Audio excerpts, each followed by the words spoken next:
Bismillahirrahmanirrahim. Hello everybody. I hope that you are doing well. This is our weekly lecture number 1 in leadership. The content, it's simple.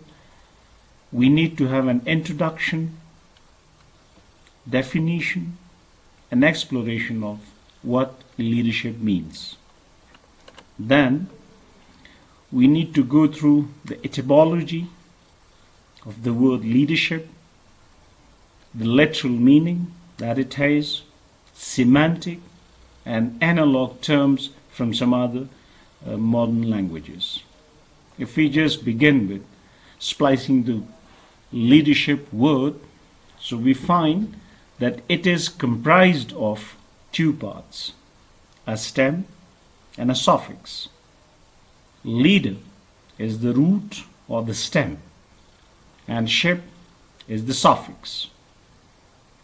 The first known use of combining the suffix ship with the root leader dates back to 1821, and that was listed in then Oxford English Dictionary as a main entry for the first time. However, the word leader is older than leadership as a word, and the inflection of all the words derived from this. Leader is derived from Old English. We cannot properly go to pronounce it, but if we would just try, we might say ladder, meaning one who leads. Comparable with Latin Dutchery, meaning to lead, consider, regard. Leadership, leader, to lead, and leading are inflections of the same root word. Leader is called a Chef in French, a Führer in German, and Zaim in Arabic.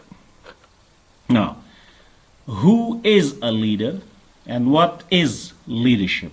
As this is a brainstorming session, this is an introductory lecture, and we need to define leadership in the broader spectrum first, and once done with that, we would try to confine ourselves to what leadership means when it comes to management. So, we begin with the broader definitions. A person in control of a group, country, or situation. This is Cambridge English Dictionary's definition of leadership. Macmillan Dictionary says someone who is responsible for or in control of a group, organization, country, etc. A leader is the one who guides, controls, or inspires. If we just have a highlighting of these three key terms, a leader is the one who guides, controls, or inspires. There can be a leader in a number of ways in areas of life. For example, when we just come across the word leader, the first three types of leaders that would flash into our minds are political, religious, and military. We know of many religious leaders who are devotees of either or detest them at an extreme level. This devotion or abhorrence to them is a two-way process, a social interaction that involves the impact of the leader on one hand and our own appreciation of the others. This is very simple. When we just come across each other in any workplace, thoroughfare, market, or bus, or anywhere, so when we share the greetings, say salam, assalamu alaikum and wa alaikum assalam, so this is a dual way process, this is a social interaction. And every single social interaction requires two individuals for the least. One is individual in social sciences, but 2 is social. 2 is the threshold for being social, for being living in group. The same is true about political and military leaders. But what actually matters is that it is not the end to find, identify,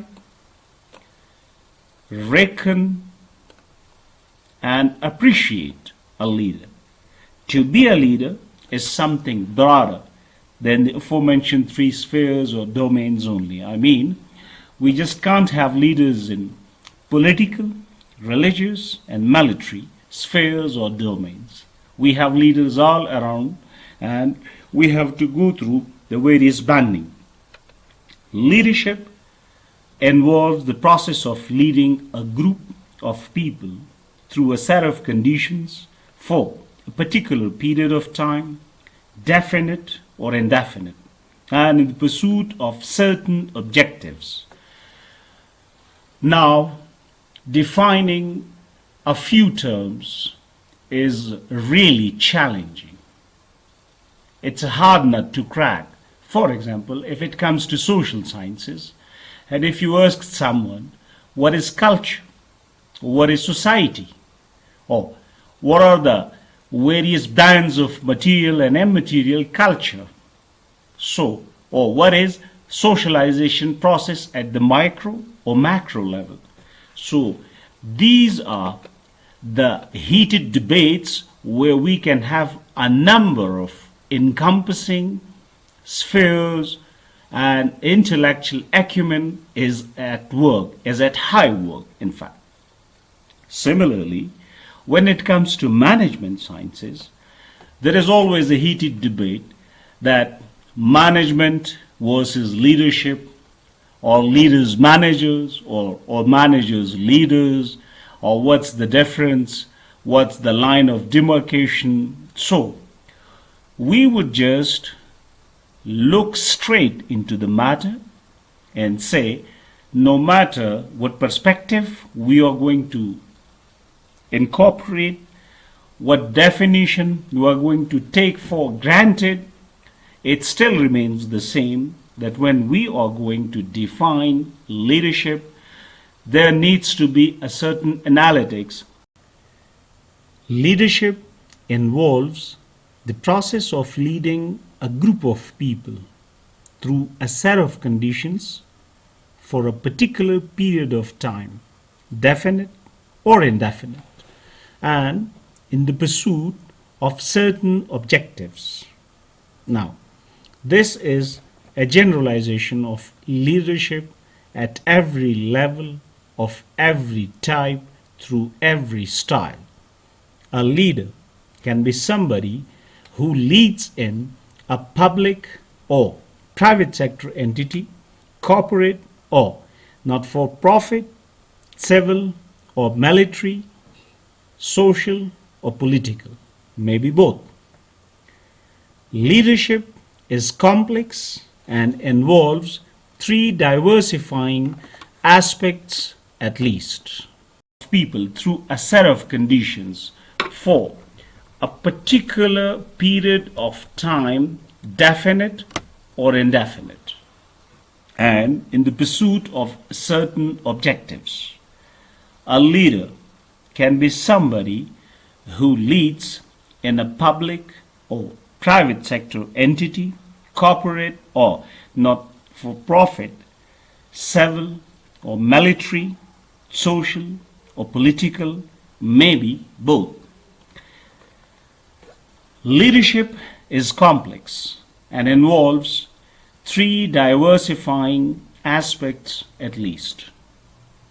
No matter what type of leadership, no matter what type of conditions, no matter how challenging, demanding, promising, easy or difficult that might have been, but we would definitely have 3 aspects involved right over there: people, influence, and goals. Leadership is complex and involves three diversifying aspects at least: people, influence, goals. No matter what type of leadership, no matter what type of conditions are there, no matter what level of leadership is there, you are definitely going to find that people, influence, and goals are there. If we join the three key terms together in a single sentence, we might say that leadership is all about people who influence people in order to attain the predefined goals. That's something like the very popular definition of democracy, that we said that democracy is the government of the people, for the people, and by the people. Now, it's a diagram of what we just discussed, that leadership is going to involve people, influence, and goals. These are the overlapping spheres which would merge into leadership. Or we may go through this discussion. Leaders are not necessarily managers, even they are at odds at some times. There is still an overlap of the two and an essence of commonality. To be a leader is something else. To be a manager is something else. Despite the fact that there are two distinct spheres, distinguishing spheres, there are still some commonalities. There are things which are going to be there, no matter whether you are a leader or you are a manager. Like accomplish a goal, explain vision, organization figureheads, motivate others, mobilize resources. These are some of the tasks in common. Whether you are a leader or a manager, this is what you would have to. Now, what are the distinguishing characteristics, or what are there for a leader that a manager won't have? Vision and strategy, creating value, influence and inspiration, have followers, leading people, people-focused, charismatic style, risk in change seekers, appeal to the herd, proactive, sets direction, raising expectations, asks questions. Now, in the next sphere, to be a manager, policies and procedures, counting value, power and control, have subordinates, managing work, work-focused, authoritarian style, risk-averse instability, appeal to the head, reactive, plans detail, maintain status quo, give directions. Now, if you just go through a comparison of the two, the first one over here is vision and strategy, but here policies and procedures. The second, creating value, counting value, influence and inspiration, power and control, have followers, have subordinates, leading people, managing work, people-focused, work-focused, charismatic style, authoritarian style. So, I hope that this is a fair enough differentiation in order to understand what are the commonalities, and despite having all these and even more commonalities, these are differentiating spheres with differentiating perspectives. Since this is just a kick-off session and that is beyond the scope of our discussion to differentiate the two, we confine ourselves to knowing what leadership is only. No matter the definition of leadership might have been, whatever it is, or what style and approach is incorporated, the following are going to be the key factors involved to quantify the nature and extent of all leadership in all circumstances. So, whether it's a very small level, medium level, or the tallest possible level, no matter what type of leadership is this, no matter what style of leadership is this, no matter what theoretical foundation or framework of that particular leadership might have been, but in every type of leadership, you are going to find that there is a leader, there is a team, there is an environment having its own resources, constraints, and objective. If we just go through the continuum of it, so we're going to have a leader, we're going to have a team, we're going to have an environment where we would have resources, and we will also have challenges or constraints, and there would be an objective that every leader would try to attain along its team. Now, said this, we confine our discussion to knowing what leadership is called in terms of management. Some famous brainstorming and rhetorical and yet compromised definitions in quotes are just a few to give you an idea. A genuine leader is not a searcher for consensus, but a molder of consensus. If you are going to search for consensus, you're not a leader, but you are going to mold the attitudes, values of people, the behavior of people into a particular consensus that you need to work for, that you need to attain. If you're going to mold for that consensus the behavior of people, so then no doubt that you are a leader. Mountaintops inspire leaders, but valleys mature them. A boss has the title, a leader has the people. Management is doing things right. Leadership is doing the right things. I repeat, management is doing things right. Leadership is doing the right things.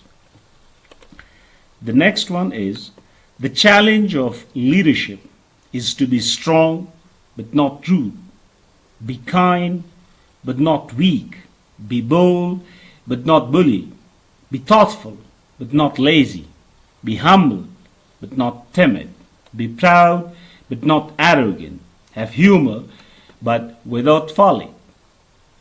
The supreme quality for leadership is unquestionably integrity.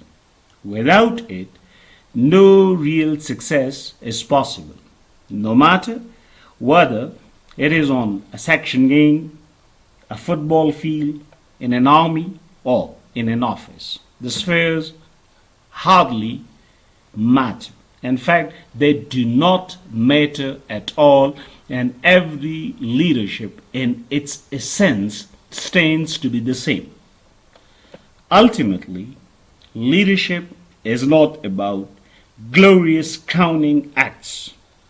It's about keeping your team focused on a goal and motivated to do their best to achieve it, especially when the stakes are high and the consequences really matter. It is about laying the groundwork for others' success and then standing back and letting them shine. That's important. Standing back and letting them shine so that the leader is not going to take the credit for granted. If your actions inspire others to dream more, learn more, do more, and become more, you are a leader. Now, we better ask ourselves, what potentials do we have to qualify this definition in particular? If your actions inspire others to dream more, learn more, do more, and become more, you are a leader. The true mark of a leader is the willingness to stick with a bold course of action, an unconventional business strategy, a unique product development roadmap, a controversial marketing campaign, even as the rest of the world wonders why you are not marching in step with the status quo. In other words, real leaders are happy to zig while others zag. They understand that in an era of hyper competition and non stop disruption, the only way to stand out from the crowd is to stand for something special. This is all about going an extra mile. This is all about how you look at the things. This is all about your viewpoint, your standpoint. Innovation distinguishes between a leader and a follower. Now, in this concluding part, we just take a case study. It's a postmodern standpoint, a contemporary approach. The source is one of the world's bestseller books that has a Goodreads rating of 4.1 at 5. It's Good to Great by Jim Collins. So it tells us about the hierarchy of management having 5 levels. We begin with the first: individual, team member, manager, champion, and ultimately leader. Now, just a synopsis of them: individual, contributing talent, skills, and knowledge; team member, working well in a group; manager, helping team members to reach objective; champion, stimulating high standards and championing dedication and vision; and then leader, excellence through will and humility. Will is the anticipated outcome of all the potentials, the insight that the leader would have, ranging from his or her own capacity to the institutional outlook right over there. And humility is when there is no ego, when there is nothing personal, and the leader would always be in the pursuit of the objectives of the organization that he or she is going to lead. This book, this Good to Great, gives us an idea about what a servant leader is. I would like you to get through yourself familiar or to get acquainted to this term servant leader. Normally, it's just something like contradicting, oh, leader and then servant. Oh, does it make any sense to say servant leader? Yes, it does. It is the leader who transcends self-interest to serve others, the organization, and society. They who, servant leaders, operate at 2 levels: fulfillment of their subordinates' goals and needs. This is one hand, team needs.